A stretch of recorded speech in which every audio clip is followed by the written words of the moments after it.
Okay, so we are going to go into the first question. Okay. 1, 2, 3. What is not a feature of prehepatic jaundice? A. Dark urine. B. Increase of direct bilirubin. C. Decrease of indirect bilirubin. D. Dark stools. E. Yellow coloration of eyes. C. I think C. Sure. I think so. C only. I also think it's C. I think because, it's C. It's not decrease in direct bilirubin. C, right? C, yeah. You still have time. You can think. C. But it's not a feature. not a feature, so it should be Yeah, C. C. C. Okay, I'm sending. Okay. Yeah, C.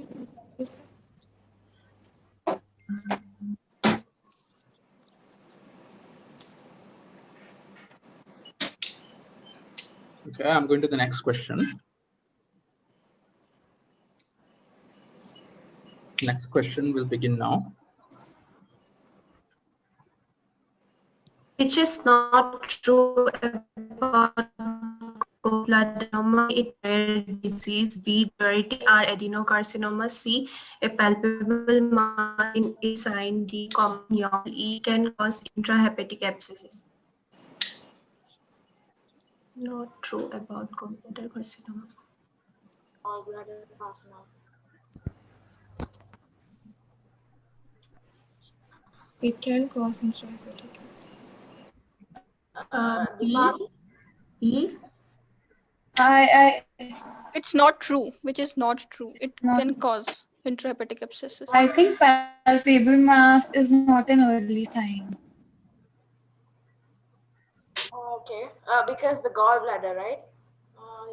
Yeah. Yeah. Okay, we'll go with C then. C. Send your answers. Okay. Rahul? Yeah, I sent. Okay.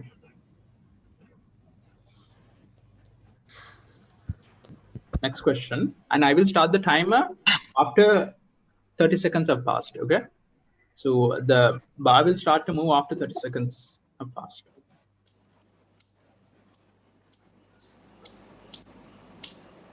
A 43-year-old non-alcoholic presents 2A&E with hematemesis. It started 1 hour ago, and since then he says he has been vomiting about a cup full of fresh red blood every 30 minutes. What is the most likely cause of this bleeding? A. Esophageal varices. B. Gastric cancer. C.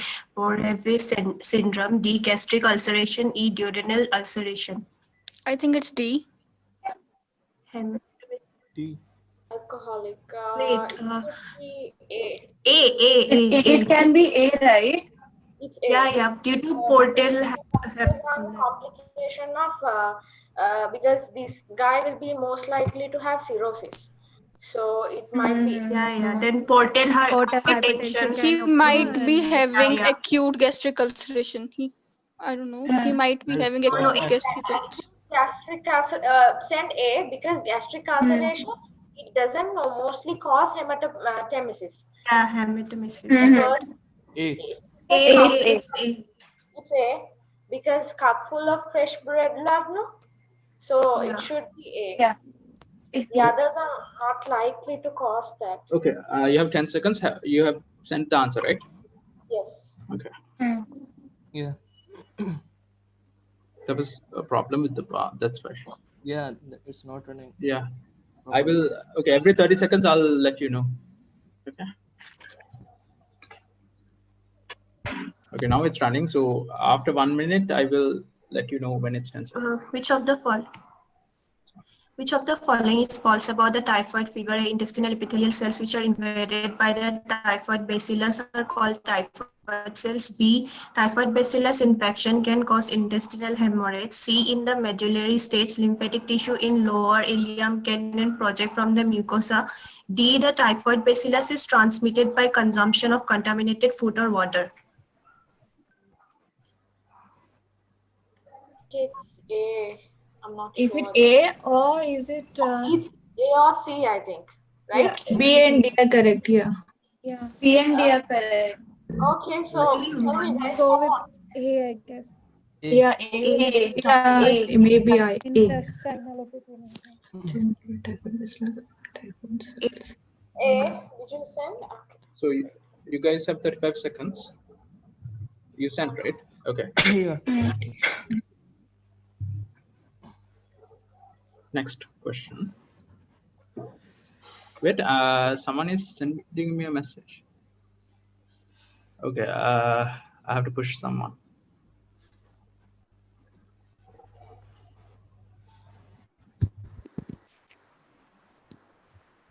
Okay, next question.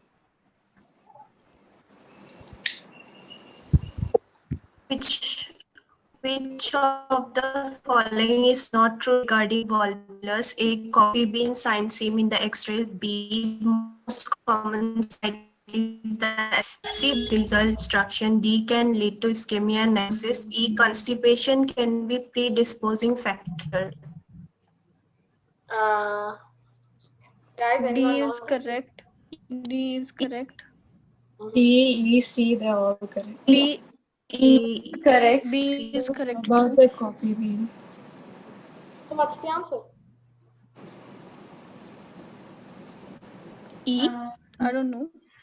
I think it's E. Shanali, you said E was correct, right? Yeah, E is correct.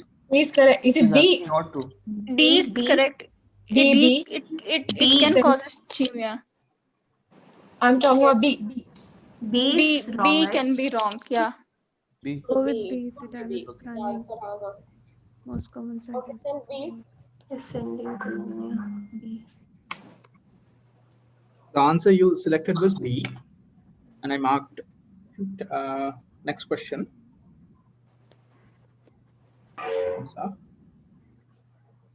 Next question. What is the cause of intraluminal intestinal obstruction? A. Hernia. B. Interception. C. Sores. D. Stricture. E. Adhesions. D, right? Stitch.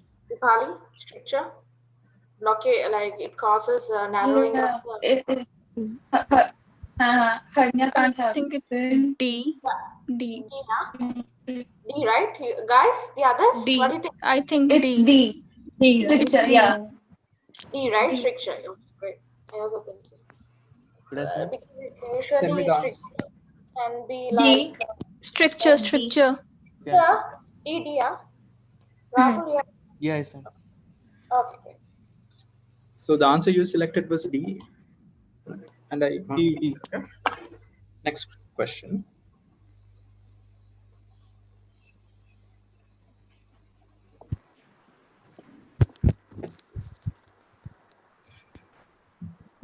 Which of the following is not a parameter to assess the severity of acute pancreatitis according to the Ranson's criteria? A. Age. B. LDH and AST. C. Glucose level. D. Serum amylase. D. Blood urea. It's B, right? Yeah, A is correct. Glucose level is also there. Blood But urea is also there. AST cannot be involved Yeah. because No, age is a criteria. Age should be more than 55 years. No, I'm talking of B. LDH and Yeah. AST, yeah. B is I think wrong. C is right. All right, it can be used. Serum Glucose. there. Blood urea also can be used. So Yeah, it should B. be right. You're sure? Yeah, B is wrong. Rahul, B. Yeah, sending. So the answer you selected was Isn't B. it serum amylase? Serum amylase is Serum what you call right. pancreas. It's what you call enzyme secreted by pancreas. I think to the B is breakout room correct. for group 3. You guys have 30 seconds more. Confirm your answer. Shana, yeah, there's someone, Yeah, Shubhangi. Shubhangi is there. And I had a power cut, so I am again into this common area. Can you please add me to breakout 3? Okay, you guys have 20 seconds. Are you done with that question? Are you sure? Yeah. Okay, time's up, guys.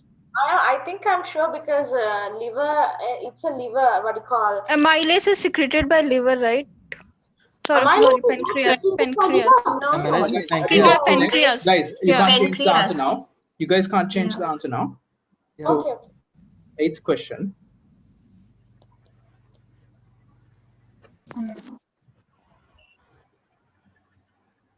Which of the following is not an effect of hepatic failure? A. Impaired inactivation of hormones. B. Disorder of coagulation. C. Detoxification of toxin. D. Disturbance of acid-base balance. E. None of the above. None of the above? C and D is I right. think none of the above. Yeah. C is correct.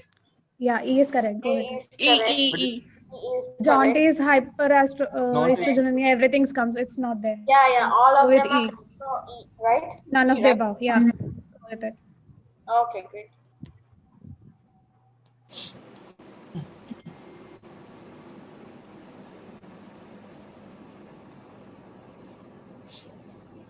So the answer you selected was E. Confirm?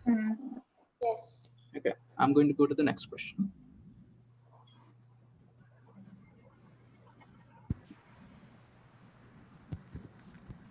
Schistosomiasis is a parasitic disease in which the adult worms resides mainly in the mesenteries. Which of the following statement is true? A. The intermediate host of Mansoni is Oncomelania hupensis. B. The Siccari migrate to mesenteries to lay eggs that circulate to liver and shed in stool. C. As hematobium eggs have a terminal spike, whereas as Mansoni has a lateral spike. D. Miracidium is a ciliated swimming larva which penetrates the human skin. E. The schistosomule migrate into the mesentery vessels and mature into adults. Come on, guys. Parasito. People. It's So C. earlier, Might be C. It's C. See. Send your answers. Okay. E, right? Yeah. C. You have 40 seconds. Will you confirm the answer C? Yes. Yeah. So question 10.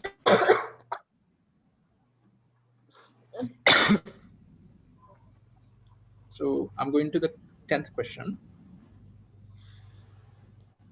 A 55-year-old man presents with upper gastrointestinal bleeding and is found to have multiple ulcers in the duodenum. Workup finds his serum gastrin levels to be markedly elevated, and an abdominal CT scan finds a large mass in the tail of the pancreas.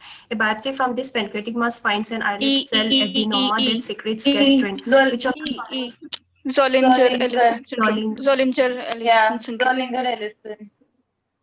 Okay, great. That's E. That was quick. Okay. Confirm your answer. It's E. Okay. Yeah, E, right? it's E. It's E. Yeah, it's E. I'm going to the E. next question. E.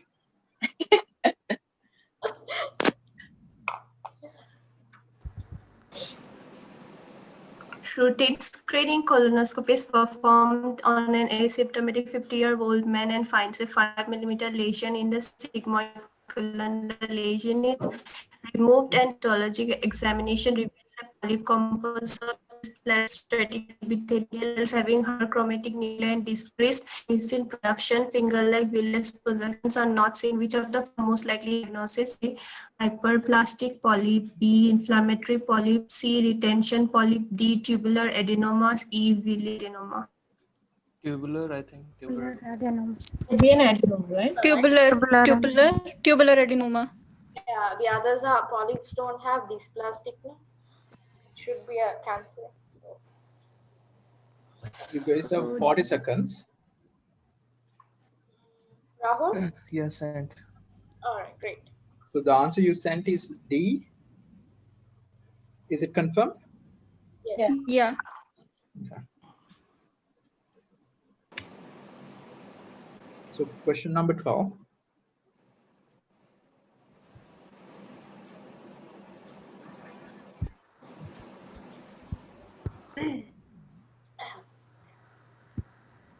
Which of the following Which of the features following is not- features is not consistent with the diagnosis of irritable bowel syndrome? A. Abdominal pain relieved with defecation. B. Sensation of incomplete evacuation. C. Passage of mucus. D. Nocturnal awakening with pain or diarrhea. E. Normal bowel habits alternating with either diarrhea or constipation. It's C. Not Passage of consistent. mucus. Assess C. Not It's true. Not C. consistent Definitely C. with the diagnosis. Because not consistent. I did this, so I'm sure of it. C. Okay. Yeah. Should I send? Hello. C. Send it. C. It's C. Send Passage. it. Yeah. Awakening. C. The mucus is usually for cases with an infection or something like that, right? Not likely with irritable Yes, bowel syndrome in the So the answer you patholo- sent is C. Is it Yes. confirmed? Yes. Charan on fire. What? Me? No. That's not fire. Great job, guys. Next question.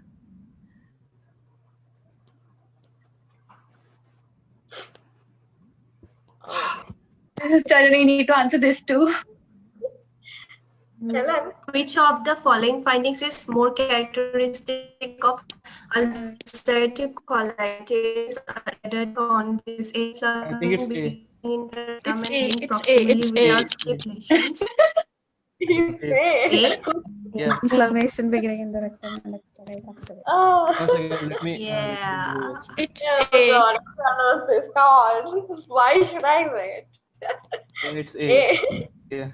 It's A. Okay. Two more. Yeah. So guys, Wajib is not in your group, right? I should ask. No. No. Wajib, No, which no. group are you in? Was it here? Huh? Is it there? Yeah. Which group are you in, Wajib? 3. 3. Okay, I'm gonna send him to 3. So, question number 13. Your answer was, what was A. your answer? A. Okay. A.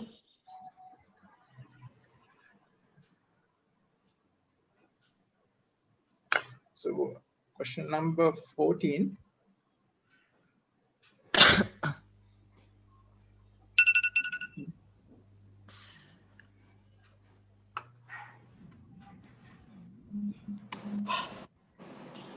Hello.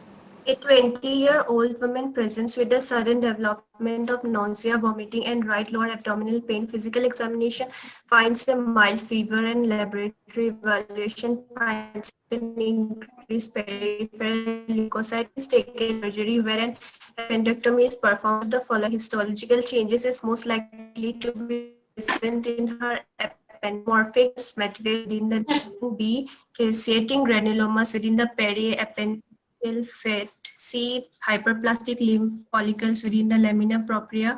D. Multinucleated giant cells within the epithelium. E. Numerous neutrophils within the muscular wall. Why do I feel I think it's A or E. It's Yeah, E. It that's can what I be was E because leukocyte count is increased. A or E. I feel it's E. E. E, right? It's either A or it's E. Okay, Rahul sent E, right? E. Okay. It's okay, guys. Hmm.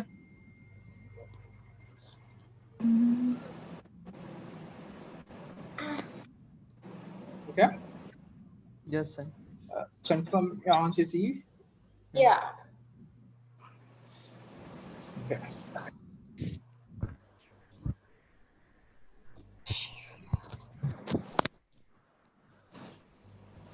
Helen. It's slow. A My 70-year-old screen. I'm reading. A 70-year-old gentleman presented with loose motions for 3 months duration, which alternated with periods of constipation. There was associated bleeding per rectum. He also fell short of breath on exertion and had palpitations from time to time. His appetite had reduced and he had lost 4 kg during this period. What is the most appropriate investigation that will help you arrive at a diagnosis? A. Ultrasound abdomen. B. Colonoscopy. C. Thyroid function tests. D. CD abdomen. E. Barium enema. B, right? Tenali? Yeah. E. Barium. It's ulcerative colitis per rectum. So they have to do B, right? Colonoscopy? Yeah. Or B. Quickly. You guys have 30 B or seconds. E? B or E. B. No, B. please send B, B. I B. guess. Okay. B B. of B. Sent to B. Okay, B. So the answer you sent is B. Confirm it. Yeah, okay. I guess. I'm not sure. It says God, CT abdomen, right? I mean, I don't, from what I remember, ulcerative Okay. colitis. Guys, we are going into the so true many false section. differences in barium anyway. Guys, Rahul, you're true, ready, false. right? Yeah, I'm ready. And remember, you need to send all options. That is, you need to send all your answers in. Let's say 5 false. Just send all options. Okay. Started. Regarding liver cirrhosis, can be my true. A is true. A true. Okay, the other two I'm not sure about. AST is in alcoholic. AST levels, D is false. B is false. Cause hepatomegaly. I think it's AST levels are higher, right? Yeah, AST levels are high. AST levels are Yeah. higher. B is false. So B is false. False. C is true. C true. C true. D true. Wilson D is true. D is true. This Yeah, is E is also true. I think. yeah, E is also Yeah, Wilson disease So causes. Wilson Okay. is cause, right? So it's The liver is getting shrinking, right, during liver cirrhosis? No, No, no. Liver Causes, gets yeah. It gets Larger. liver gets larger in liver cirrhosis. Yeah. it's there's nodules around it, so it will be Rahul. Can come, So it's- but, I So think it's it's T, T, F, T, T, You T. have 20 Okay. seconds more. yeah, okay. Send your answers. T, F, T, T, T. Anyone wants to change his opinion? No. Okay, I'm sending. Okay, send. Okay. So the answers you sent was T, F, triple T. Okay. Hmm. So question. Did something happen? Yeah. Okay. Next question. True or false regarding the parasite in the picture? A, the free-swimming Cercaria is ingested by humans or pigs causing infection. B, the intermediate host is Phalaenopsis snail. C, can be found in sputum and fecus. D, diagnostic stage is embryonated eggs passed in fecus. E, Miracidia hatch and penetrate the snail and exit the snail as Cercaria. What parasite is it? Shanali. I think it's Paragonimus, right? So It's parasite are MSRCM, like different larvae. This is it's schistosome. Oh, come yeah. on. So A is true. A is A is true. Second one is true. B is also true, right? B B is is not true, right? Is C Yeah. true? C is true, right? B is Is it true, can be yeah. found in sputum? I think C is false. Yeah. You guys have 30 seconds. 30 seconds left. T, T, Not F. be found in Embryonic, sputum. yeah. Yeah, C is false. E is And B E is is B is right. true. and E. E is E true. is true. E is true. Okay. E is true. So true, false, False, true, False, true. true. Okay. Okay, great. Okay. Let me confirm. True, true, false, true, true. Yeah. Yes.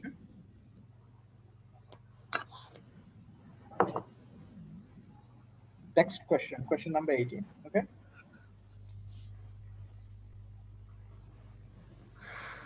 True or false regarding Helicobacter pylori infection?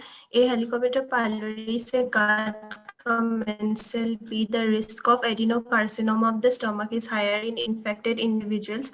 C, culture of gastric biopsy is the investigation of choice. D, causes acute erosive gastritis. E, treatment with dual drug therapy. B is true. I know B is true. B is true. A is true. B is true. C is false, right? It should be. Is it urea breath test? D is false. Oh, erosive gastritis. Erosive gastritis. if I remember right, it doesn't cause erosive gastritis. It causes chronic gastritis and it can causes like gastritis, erosion right? can happen in Chronic. Yeah, It causes chronic, not acute. yeah. Yeah, So yeah. B, It causes B false. false. So B is A, False. two, And what about C? A, D D is wrong, right? It should be urea breath D is test. wrong. D is wrong. Adenocarcinoma is not formed. I think. Okay. Adenocarcinoma is found. Like It's Helicobacter found. pylori. Guys, you TF, have 30, sorry, 45 E, F, seconds. F. TFF, no, TF. No, F. Yeah. T2? Wait, what? A is what?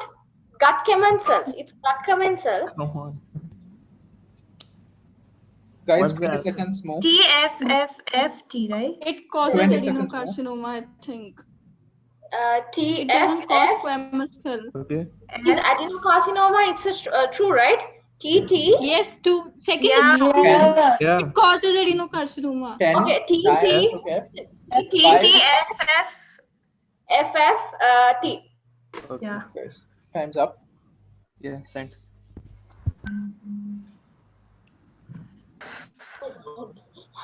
Next question.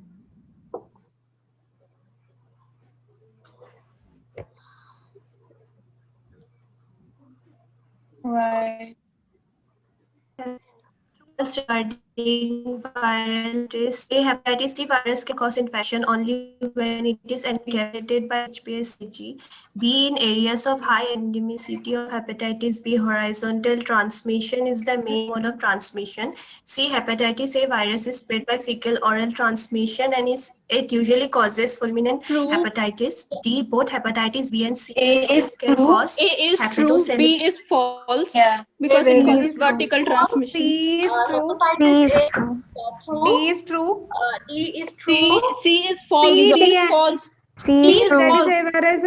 Hepatitis A virus is fecal oral transmission, and Yes, yes, But it does not cause fulminant it doesn't cause hepatitis. fulminant hepatitis. Guys, Yeah, check the bar. Guys, Check the bar. False. That bar is correct. Guys, C is correct. It causes full. It does not. No, it doesn't cause fulminant hepatitis. It does not cause fulminant hepatitis. It rarely Okay. causes fulminant hepatitis. Cause Okay. true. Guys, fast. Come on. True. Guys, Don't shout. False. if False. the slide changes, time's up. True.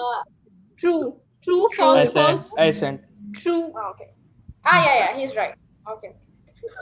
Wait, it does. It really causes. Guys, don't Fulminant panic. hepatitis It rarely doesn't causes causes- fulminant hepatitis. Okay. Really? No, okay. Doesn't causes. Really. Okay. Good job, guys. I didn't see really. No, really.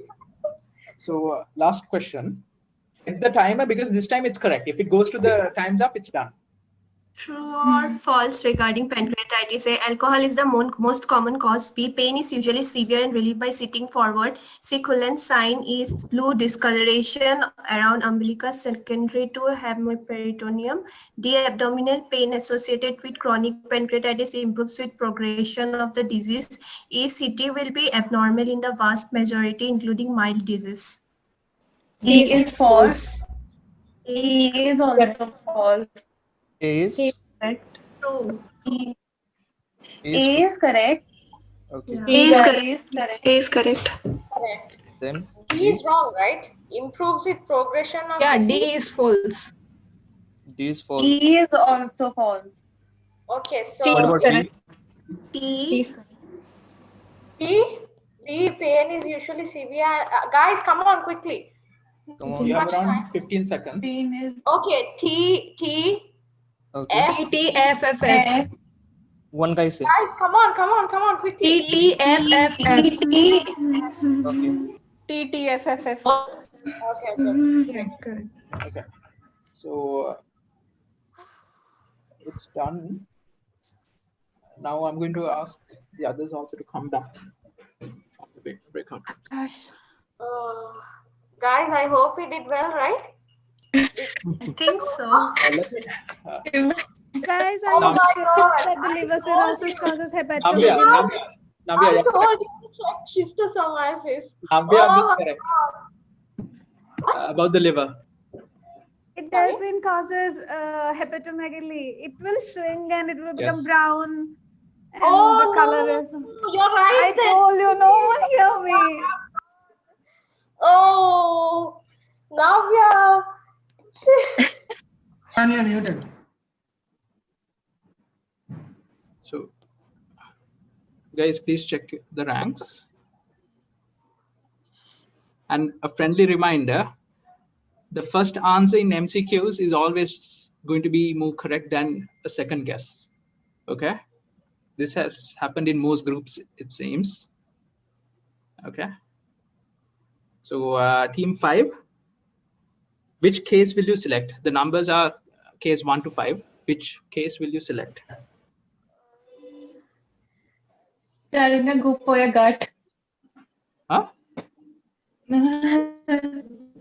Charina, go for your gut feeling. Hmm. I'll go with 3. Sorry? 3. 3. Case. Okay. Case 3. Team 1.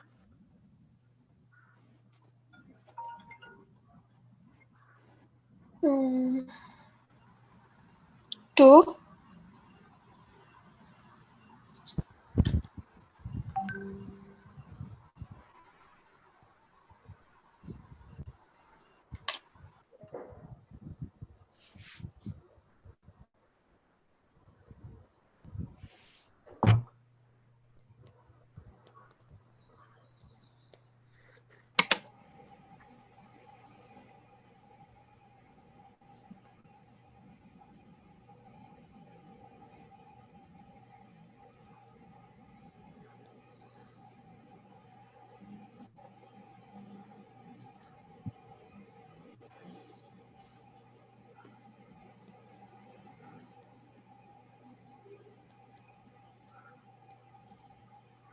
Okay. So, team 2.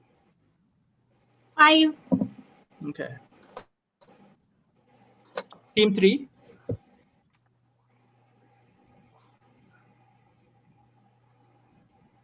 1. Team 4 gets case 4. So check this order. 2, 5, 1, 4. Okay. Now we will start the case discussion, and we will show the case first. That team goes back into the waiting room, and they will have 10 minutes to prepare. And after 10 minutes, they will come back and present. Till that 10 minutes is done, I will show the answers for the MCQs. Okay. We'll send team 5 the MCQ answers later on.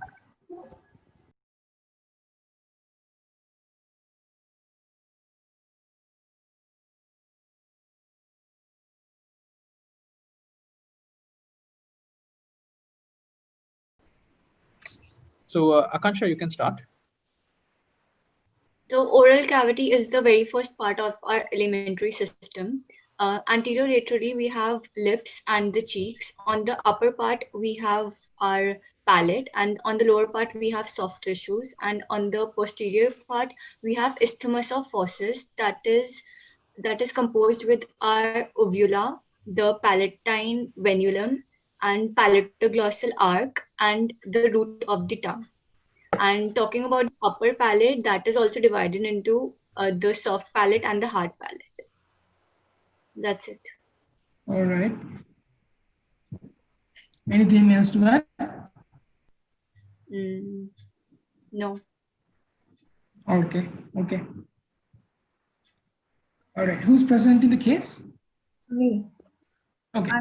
Okay. Hiroshi, go ahead. Patient is 52-year-old male, chief complaint with abdominal pain for 2 weeks, and his symptoms include discomfort in the epigastric region, heartburn, and dark stools. And also he talks about taking long-term non-steroidal anti-inflammatory drugs. Okay. because of arthritis, no smoking or drinking, and is afebrile.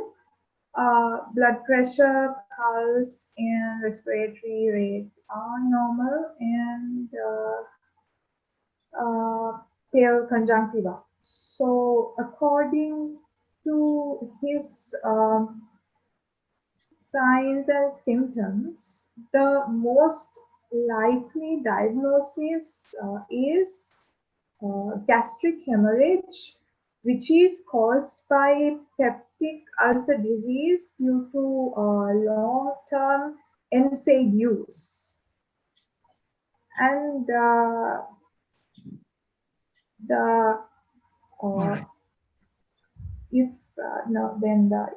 in evaluation and treatment, in this case, we can see that this patient has been taking NSAIDs for some time. Although he is not smoking or drinking, this NSAID use can cause gastritis, which can further lead to the peptic ulcer disease. And as you can see, he has black stool, which indicate that it is an upper GI tract bleeding. So a complication of peptic ulcer disease is hemorrhage. It is a very common complication of PUD. And so it is hemorrhage, gastric hemorrhage, and therefore talking about the treatment, first of all we should ask this patient to discontinue the use of NSAID and change the drug. We can give something else that is not harming the gastric mucosa. And we should give proton pump inhibitors and H2 receptor antagonists and antacids. Also, mucosa defense drugs such as sucralfate, and to reduce the risk of recurrence to this problem, it's ask him to we have to change the NSAIDs, and we should stop this use of the NSAID drugs. And since this patient is having upper GI tract bleeding, that is actually an indication for surgery too. So it is best if we can do an endoscopy and also barium imaging and observe the internal situation. And also we should see whether this patient has Helicobacter pylori, because maybe we may be at low levels, or we need to know.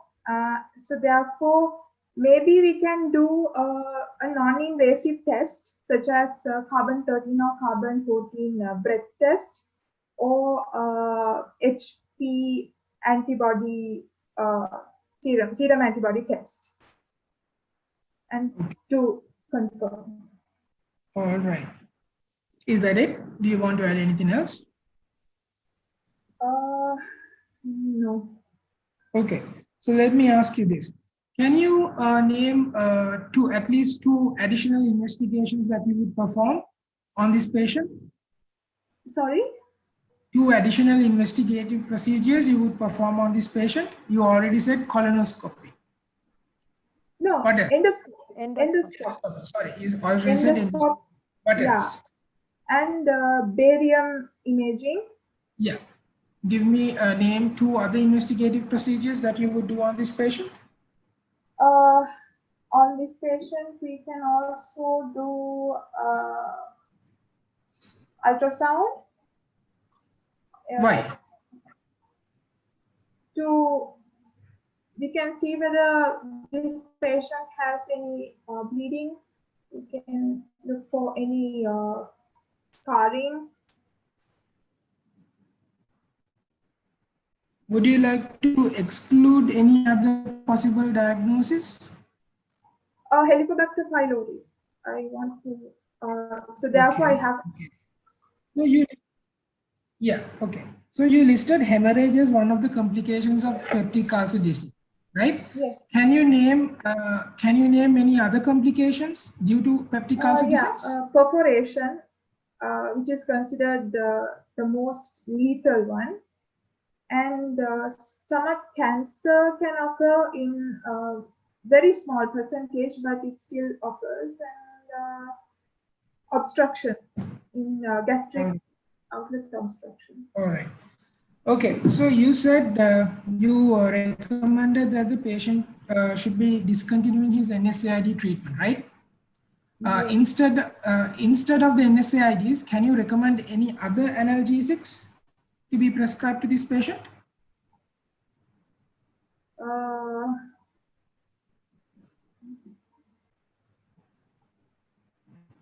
Acetaminophen. Okay, and one more.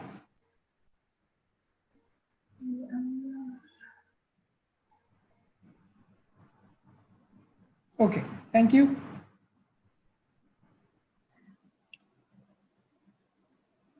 Okay, start the presentation.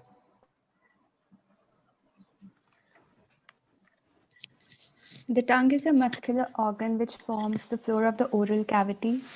There are 8 pairs of muscles in the tongue, 4 pairs of extrinsic muscles and 4 pairs of intrinsic muscles. The intrinsic muscles of the tongue originate and insert within the tongue, whereas the extrinsic muscles originate from structures outside the tongue and insert within the tongue. The intrinsic muscles help change the shape of the tongue, shape and size of the tongue, and also help in speech, eating, and swallowing. They are the superior longitudinal muscle, inferior longitudinal muscle, the transverse muscle, and vertical muscles. The motor innervation of the intrinsic muscle is the hypoglossal nerve. The extrinsic muscles change the position of the tongue. They are genioglossus muscle, which arise from the mandibular symphysis and insert into the hyoid body.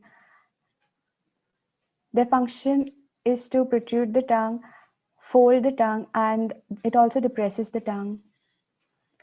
Next is the hyoglossal nerve, which arises from the hyoid bone and inserts into the side of the tongue.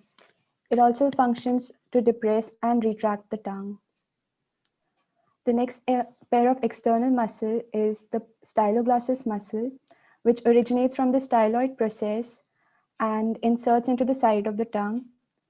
It elevates and retracts the tongue.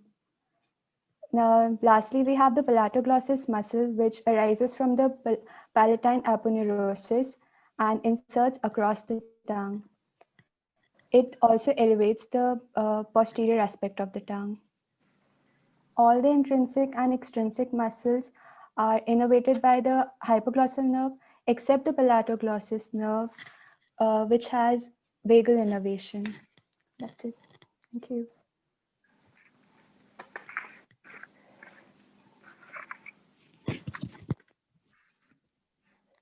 Y'all can present the case now. Okay. So a 33-year-old African American man presents to the office with nausea and diarrhea of acute onset for the past 1 week. So according to the case history, we have found the positive symptoms of this patient. Again, nausea and vomiting, low-grade fever, and right upper quadrant pain, jaundice. And his past medical history is insignificant. And he has had a visit to Central America about 5 weeks ago. And he has had a mild case of traveler's diarrhea, which is recovered within a week. And then on examination, his temperature is mildly elevated, mild fever, and blood pressure is normal, pulse is normal, respiratory rate is also normal. And yellowish discoloration of sclera and tongue is present, and my hepatomegaly is present, and other examination findings are insignificant. On rectal examination, his stools are clay-colored soft stools, and occult blood test is negative. So, according to the the positive and negative findings of this patient, our team has come to a diagnosis of that patient is having hepatitis A virus. And why we are telling it's hepatitis A virus is the patient denies alcohol, tobacco, or IV drug use, which excludes the alcoholic hepatitis, hepatitis B, C infections. And he's having a travel history of to Central America about 5 weeks ago. And according to the incubation period of hepatitis, which is 4 to 12 weeks, this can be hepatitis A virus. And this is fecally and orally transmitted. So the patient has working with many other charity services, and it's likely for him to contaminate this virus fecally or orally. And the hepatitis, one of the symptoms of hepatitis is jaundice, and also this patient is having mild hepatomegaly, which is caused by degeneration changes, swelling, hydropic degeneration, sometimes called ballooning degeneration of the liver, which causes hepatomegaly. And to confirm the diagnosis, we have to do a stool test for the hepatitis A virus RNA to check the RNA of the virus. And then afterwards, like from the onset to at about 4 to 6 months of the disease, HIV IgM is positive, so we can test HIV IgM of this patient. And then what is the treatment at this point? The patient should be asked to bed rest, and should tell him to avoid physical exertion, and have to give him proper dietary advices, like should eat proper, easily digestible and less oily food. And you have to give supplementations, thiamine, folic acid supplementations to balance the nutrition deficits he'll be having due to the food restrictions, and have to maintain adequate hydration. And still he's having vomit. If he's having nausea, if he develops vomiting, you have to give anti-emetic agents, and for the diarrhea, anti-diarrheal agents.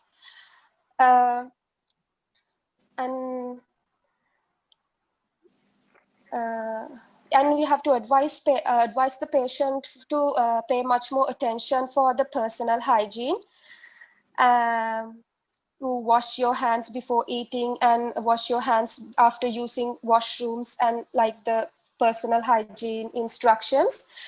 And these kind of patients with mild disease can be managed at home with proper advices given, and no need of admission to the hospital. Yeah, that's the presentation. Thank you. Okay. So, quick question.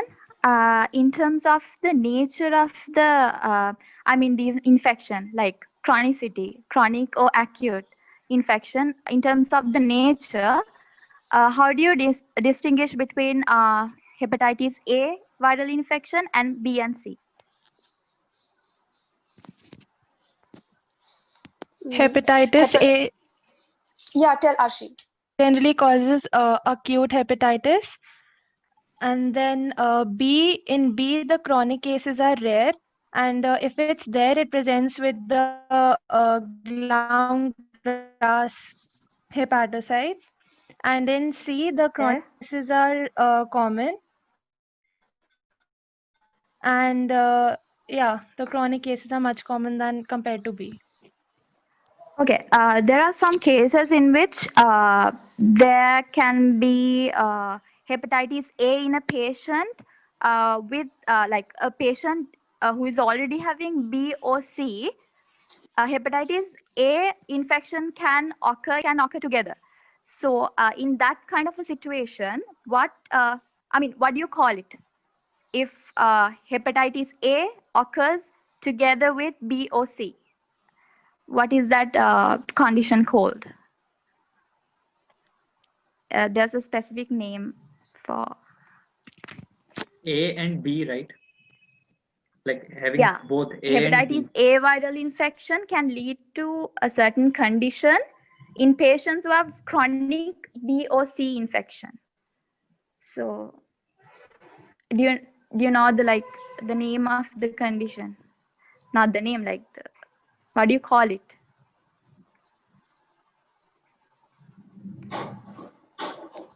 Is it Any idea?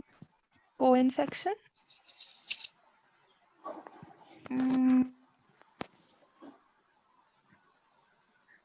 No, we can try again.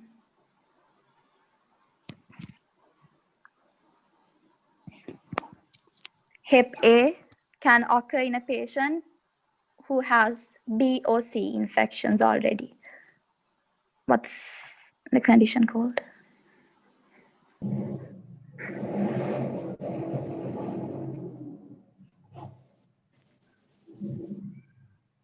Okay. Any idea? Shall we go on for the third question then? Yeah. Okay. So in Hep A, what's the level of bilirubin? I mean, in terms of conjugated and unconjugated bilirubin. What do you think about that?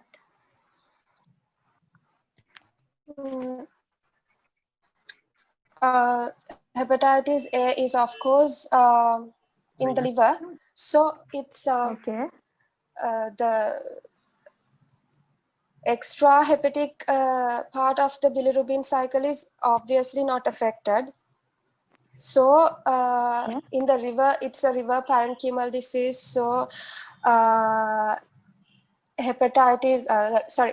unconjugated bilirubin will be normal or increased, and the conjugation is impaired. So the conjugation bilirubin level will be decreased. Okay. You mean conjugated bilirubin will be decreased?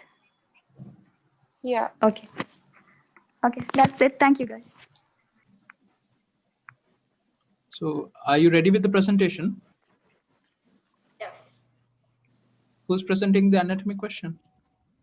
I'm presenting the anatomy question. Okay. So Timer. yeah, Kamadi. Okay. Yeah, Akansha, you can start. You can start. Okay. So the question is superficial and deep anatomy of tooth, and I'll start from superficial. A tooth consists of an exposed crown, which is supported by a neck that is anchored firmly into the jaw by one or more roots. The roots of teeth fit into sockets called dentin alveoli in the alveolar process of the mandible and maxilla. Each socket is lined with the connective tissue periosteum, specifically called the periodontal membrane. The root of a tooth is covered with bone-like material called the cementum. Fibers in the periodontal membrane insert into the cementum and fasten the tooth in dental alveolus. The gingiva is the mucous membrane surrounding the alveolar processes in the oral cavity. The bulk of tooth consists of dentin, a substance similar to bone, but it is harder than bone. Covering the dentin on the outside and forming the crown is a tough, durable layer of enamel. Enamel is composed primarily of calcium phosphate, and it is the hardest substance in the body. The central region of the tooth contains the pulp cavity. The pulp cavity contains the pulp, which is composed of connective tissue with blood vessels, lymph vessels, and nerves. A root canal continues with the pulp cavity, opens to the connective tissue surrounding the root through an apical foramen. The tooth receives nourishment through vessels traversing the apical foramen. That's it. Okay, thank you.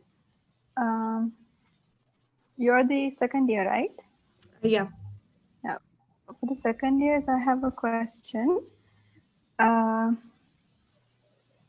Yeah, let's get done with the case first, then I ask. Okay, the case? Okay, so it's me, Sharon. I'm presenting.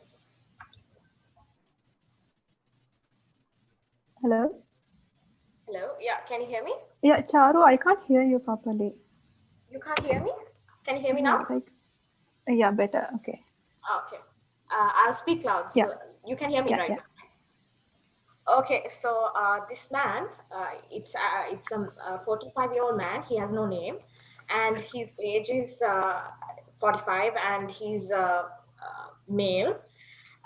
His chief complaint is the burning chest pain after meals, and he mentions that his pain worsens when he doesn't. I mean, take antacid tablets. And he also mentions about a sour taste in his mouth and a persistent cough. He has no fever, and his pulse is a little bit increased. His blood pressure is also increased, whereas his height is 175 centimeters and the weight is 135. So that means he's obese. So I think the diagnosis for this case is good. It's gastroesophageal reflux disease. So the question is, what is the most likely diagnosis? What are the tests and imaging tools which are used? So I would like to mention first that they do, upper endoscopy cannot be considered because there is a very likely, some people don't have erosive state of the reflux disease. Therefore, upper endoscopy is not the golden standard. The golden standard would be 24-hour pH probe, which measures the pH over 24 hours. And then we have the esophageal manometry, because since this is a reflux disease, it is very likely that there might be problems in the the lower esophageal sphincter muscles. So they will check that. And then we also do barium enema, which will show a stenosed esophagus, and also proximal part is dilated. That means it's normal. Then the other thing I need to mention is that they also carry out a specific test for mucin, which is allicin blue stain. And also that's it for the tests for diagnosis. And now I will go to the signs and symptoms. So if we take the upper GI problems, it would, the GI problems, it's bloating, regurgitation. That means the patient will barf out acid. And then there is dysphagia, which is difficulty in swallowing. Then odynophagia, which is pain while swallowing. And the most I think in this case they have mentioned that he has heartburn and chest heartburn. Therefore, it's the I think most likely symptom that is seen at first. And also the patient will have chest pain because of the what you call that surrounding tissues will also get affected, so that patient will have chest pain. And also that this person will have nocturnal bath, which means that patient will bath in the night. Therefore, there is disruption in the sleep. And there is also voice hoarseness because the larynx gets damaged due to the acid reflux. And there is in severe cases, you will see esophagitis, esophageal stricture, and Barrett's esophagus. Barrett's esophagus is the dysplasia of the normal epithelium. And also, one thing I need to mention is that patient will have bad breath. And then the other thing is, yeah, that's about it for the signs and symptoms. So yeah, I'm done with my presentation. Okay. So can you explain more about the Barrett's esophagus? Like I was looking for a specific word, but you didn't mention it. Okay, there's a metaplastic change of the lining of the esophagus. So it will change from squamous to columnar and goblet cells, if I'm not mistaken. Okay. Also, Barrett esophagus is a complication of chronic GERD. Okay. And anything else to add for the chronic symptoms over time? As I mentioned, that they will also have esophagitis and esophageal stricture, and then they will also They'll have esophageal ulceration. Yes, and also I have to mention that mostly these chronic issues, there is a certain factor that causes this disease, which is hiatal hernia. That is the displacement of the stomach to the chest area, which causes the the regurgitation faster. So that is a severe case. That's what I wanted to mention. Okay. Also, it may form adenocarcinoma. Normally, it has to be diagnosed with upper endoscopy and biopsy. Oh yeah, I forgot to mention the biopsy. Yeah, it's not diagnosed normally. Okay. Can you tell me something about the pathogenesis of this disease?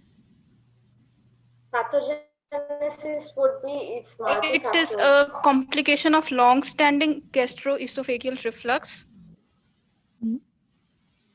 And what kind of medicines can cause it?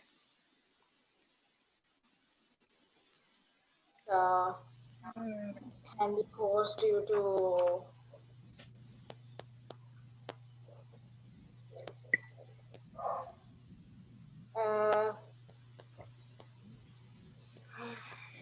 Okay, what kind of conditions can cause it? Like, as I mentioned, like ingestion of corrosive or irritant substances, or chemotherapy, or like prolonged gastric intubation, or some and also infection. Therefore, he will have the stomach a little bit above. Like So it can that's also there. it can And be also while it can be while you are like a regular smoker or alcoholic, or some you are on a junk food and obese people, like that kind of conditions can cause it. okay. Treatment. What about treatment? the treatment would be the main treatment is relieving the symptoms. Therefore, as you can see, this person We can do surgical resection, the photodynamic therapy, the laser ablation. And then the other thing I need to mention is, since this person is obese, he needs to lose weight. And then there is the avoidance of bad food, like junk food, like sausages or coffee, which will irritate the stomach, causing them endoscopic mucostomy. Endoscopic resection. Yeah, like surgical resection and endoscopic mucostomy. Yeah, that's the medications. It would be H2 receptor antagonist, proton pump inhibitors, and also maybe like pro-mortality agent like sucralfate or I can't remember the other one. Yeah, okay, that's enough. For the second years, I have a question. Can you tell me something about the esophageal hiatus?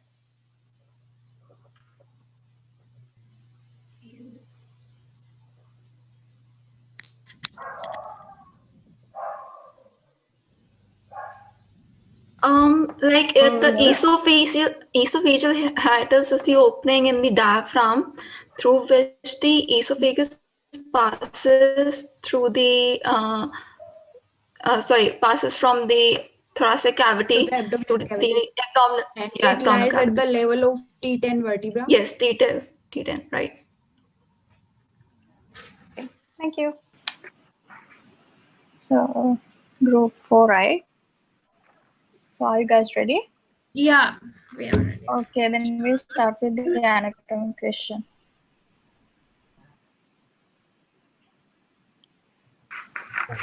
Talking about, should I start? Yeah. Talking about the duodenum, it extends from pylorus to duodenal flexure, and it is 25 centimeter long and 4 to 5 centimeter in width. About the flexures, the D1 superior, it is at the channel level L1. The first section of the duodenum is known as the cap. It ascends upward from the pylorus of the stomach and is connected to the liver by hepatoduodenal ligament. This area is most common site of duodenal ulceration.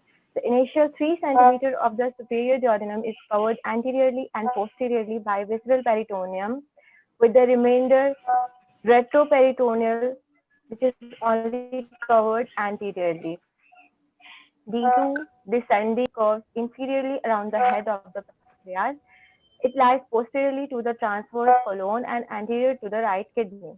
Internally, the descending duodenum is marked by the major duodenal papilla, the opening at which bile and pancreatic secretions to enter from the ampulla of Vater, which is hepatopancreatic ampulla.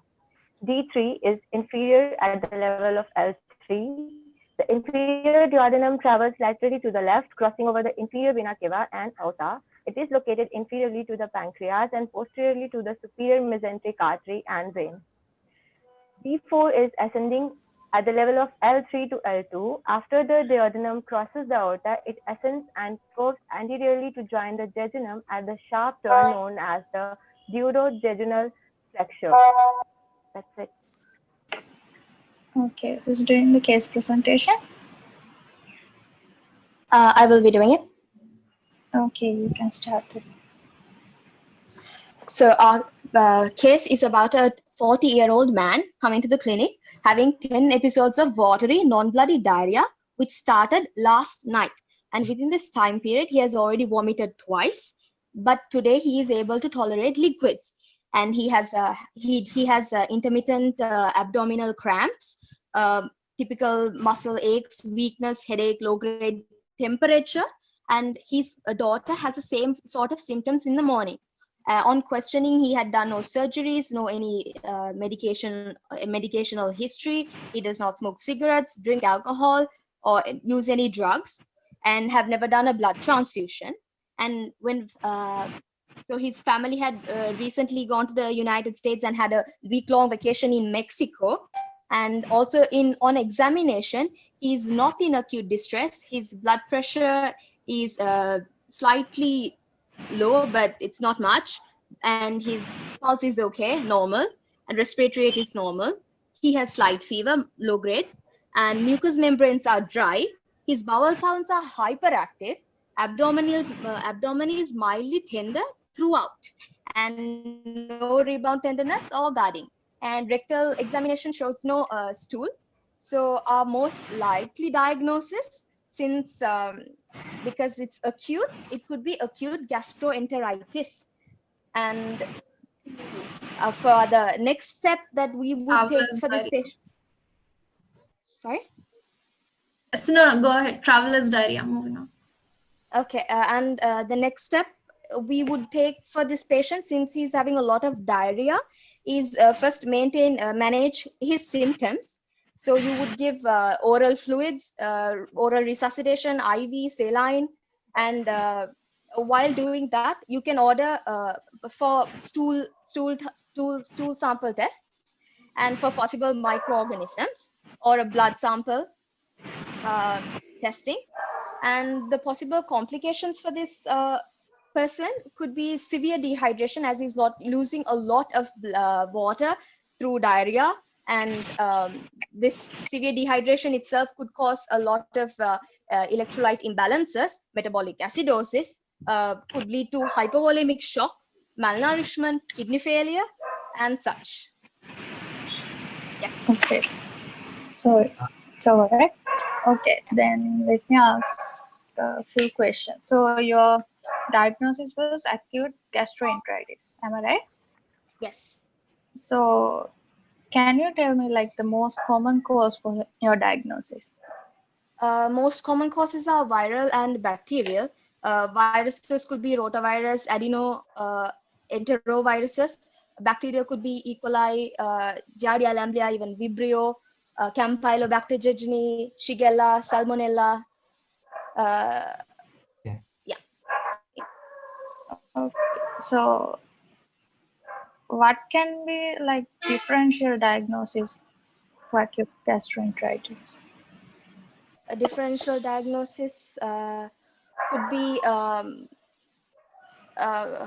since he's having a lot of abdominal cramps and everything, could be gastritis as well, but they won't have diarrhea and such, so that's Inflammatory bowel eliminated. syndrome. Yeah, inflammatory bowel syndrome, irritable bowel syndrome.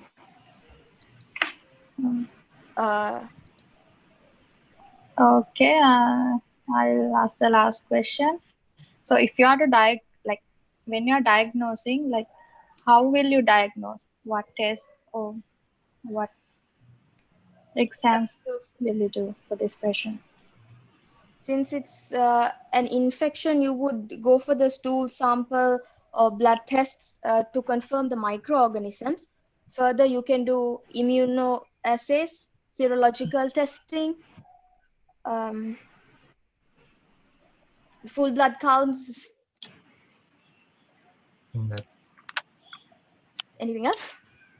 That's all? Yeah, that's. Oh, you can also, just to eliminate others, you can do contrast studies or contrast studies and endoscopies to see if there's any esophageal disruptions, all of that. Okay, thank you then. Thank you.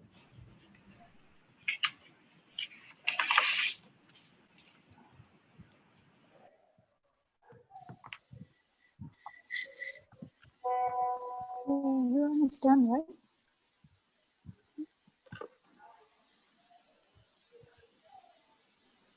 Okay, is there The last group, right? Yeah, last group. Last group. Group 2, that is my case. Then okay.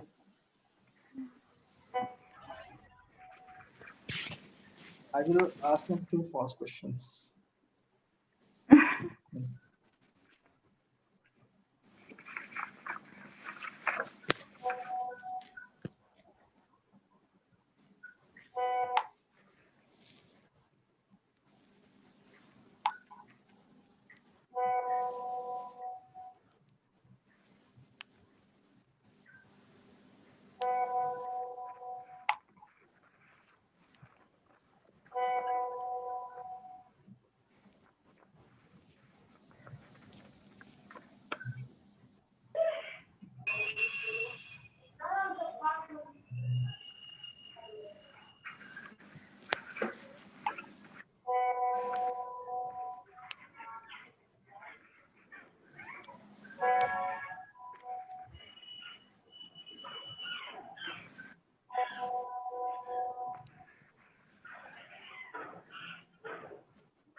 Is someone murdering a cat?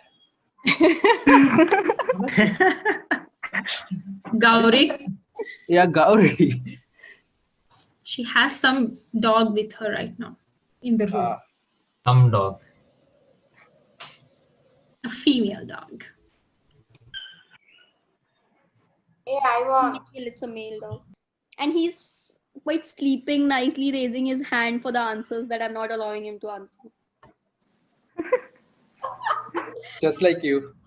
In this case. Aww, we want to see pictures. Please send us pictures. So I will. Once he stop irritating me.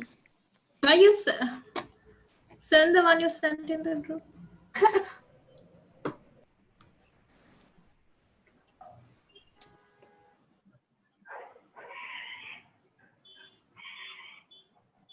So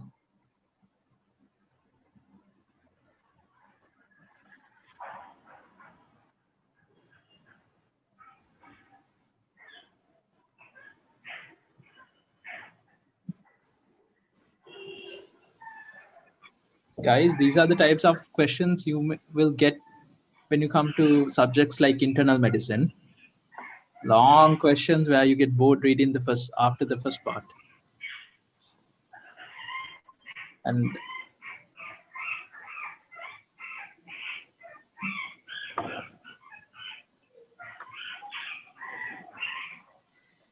so study hard.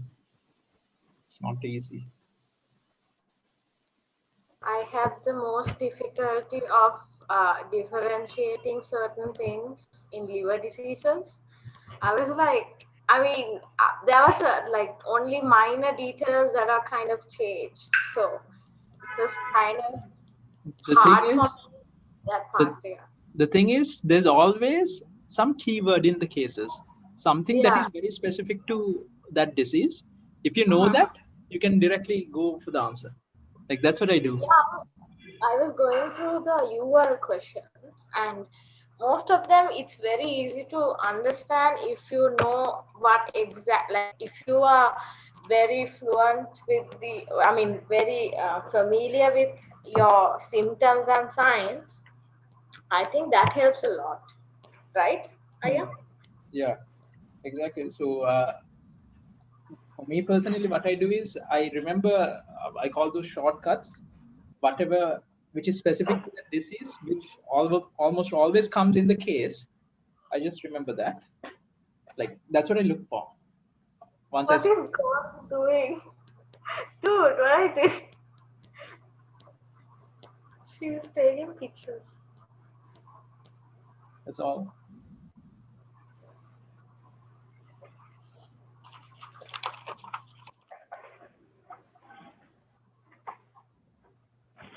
Show the other one.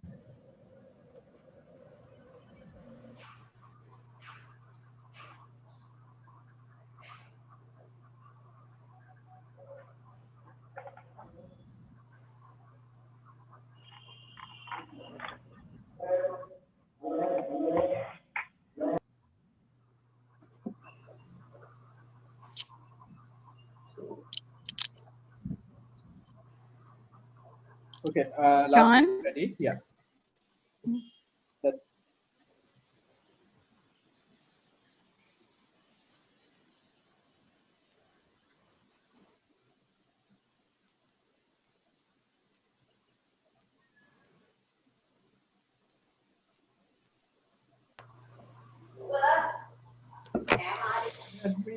Two.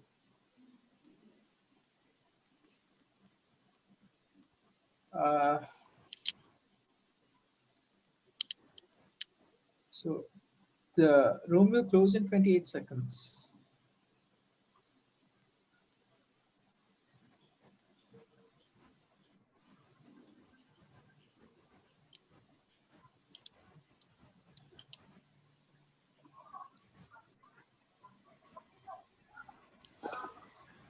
Eight, 7, 6, 5, 4, 3, 2, 1.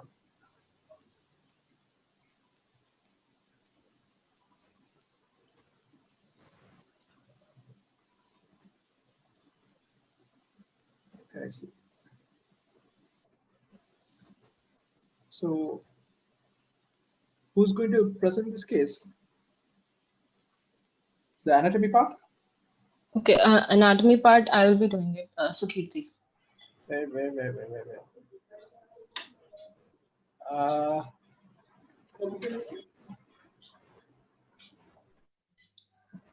Okay, so you can start now.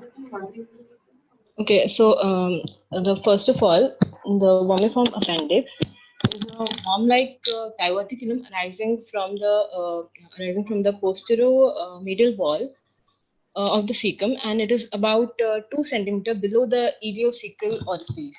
It is found in the iliac fossa.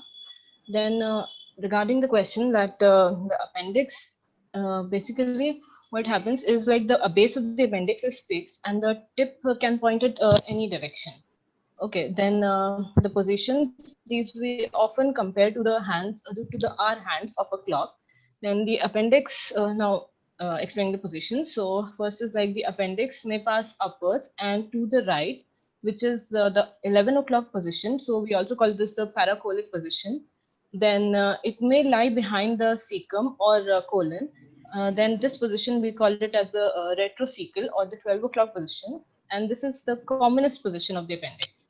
And we also have like the appendix may pass upwards and to the left. So this way it will point towards the spleen. So this is the splenic or the 2 o'clock position. Then in this one only, the appendix may lie in the front of ileum or behind it even. So this is like kind of very dangerous position. Then it may pass horizontally to the left. So we'll call it the 3 o'clock position or the promontoric position. And it may descend into the pelvic, which we will then call it may descend into the pelvic, which will be the 4 o'clock position. And this is the second most common position, and we'll call it the pelvic position. And then the last one, it may lie below the cecum, which is subcecal. The position will be subcecal and may point towards the inguinal ligament, which is then 6 o'clock position. And then we call this the mid-inguinal position. Yeah. Okay, so are you sure of your answer? Yeah. Okay. The next person, you can discuss the case. Okay. I will be saying. Okay. Okay. This is a 28-year-old man which comes to the emergency room complaining 2 days of abdominal pain and diarrhea. His stools are frequent, small volume, and has blood and mucus. The episodes were mild within 24 to 48 hours. Upon inspection, he has his abdomen, like he has no, he looks very ill, and abdominal pain is crampy and diffuse. And upon palpation, he has a mildly distended abdomen. And when you auscultate, you can see hypoactive bowel sounds. And there is no guarding and rebound tenderness. The lab studies say he has elevated WBC and lymphocytes, and he has no past history of traveling. And where in a plain field radiograph, he has a dilated air-filled colon. So our diagnosis is an obstruction, most probably an adynamic obstruction. because this patient is having mild diffuse pain and hyperactive bowel sounds, and also having an air-filled colon. To rule out the differential diagnosis, my differential diagnosis for this is large bowel obstruction, small bowel obstruction, and yeah, so I will be doing the investigations of a supine abdominal X-ray and a CECT abdomen, and to rule out these conditions, and also would go for auscultation and yeah. So the next step in therapy for this is this patient is looks very ill. We have to admit this patient, check his airway, breathing and circulation, and give some analgesics like pethidine, and check why he's having this problem. To that, we will do a supine abdominal X-ray and a CECT abdomen. And if that patient is having a possible obstruction, we will have to relieve it. We can also do an barium enema. To relieve the obstruction, we will either go for a laparotomy or a laparoscopic surgery. Yeah. Okay, so I'm going to ask some questions. Now, you say there is an obstruction, okay? Mm-hmm. How did the bleeding happen? What is the cause of the pathogenesis? The obstructions could occur in the causes of obstruction could be polyps or bowel strangulations or volvulus or constipation, but this patient does not have constipation. Yeah. He only has abdominal pain and diarrhea. Yeah. And he has no travel history, so it can't be any viral or bacterial diarrhea. And there's no indication of him ingesting anything. Mucoid stools and bleeding could be due to the strangulation itself causing necrosis. Okay. And the bowel. There's a statement in this. I'm going to ask 3 questions and give you one more chance to give your diagnosis if you need to. The second question is, there is, wait, sorry, I missed. Okay, he has had a previous episode history. That means he has had a similar pain in the past 6 to 8 months. Okay, so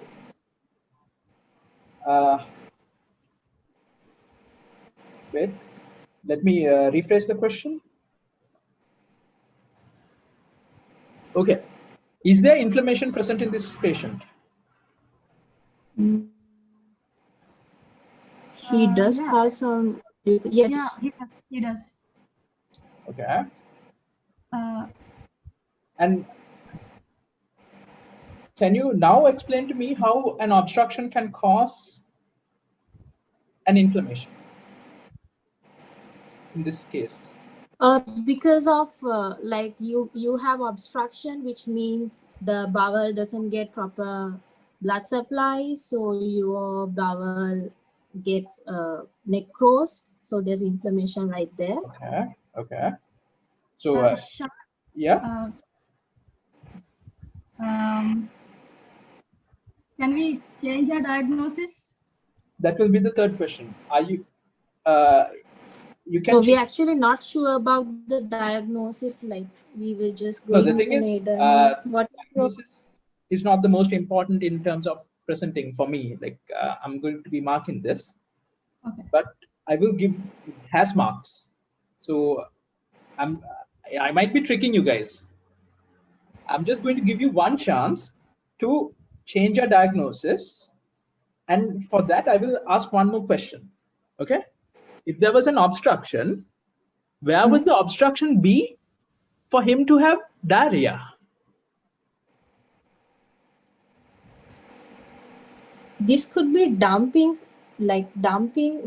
syndrome. So like even if he did have an obstruction, like he could still, like if he was having, okay, like you get an obstruction here, like in the proximal part you still have feces, so it could be early dumpings or late dumpings. If it's a partial obstruction, then there can be diarrhea. Okay. So what you're saying is, Sean, can you give me a chance? yeah. Okay, I think it's ulcerative colitis. Yeah, can be ulcerative colitis. Usually ulcerative colitis happens in the large bowel, where like diarrhea, yeah, true. weight, like abdominal pain and like Past bloody 6 to stools. 8 months. Okay, Yeah. so So it always He does starts have with a colon, yeah. okay. Colon. So what? Ulcerative colitis starts in the rectum. So okay. Yeah, So what is the most common presentation in ulcerative colitis? PR bleeding. It's ulcerative colitis. Our diagnosis is ulcerative colitis. Bloody stools. Confirm your okay. I'm done asking my questions. Confirm your diagnosis now. Yeah, it's ulcerative colitis. Ulcerative colitis. So you're changing from obstruction. Yes. Okay, let's see.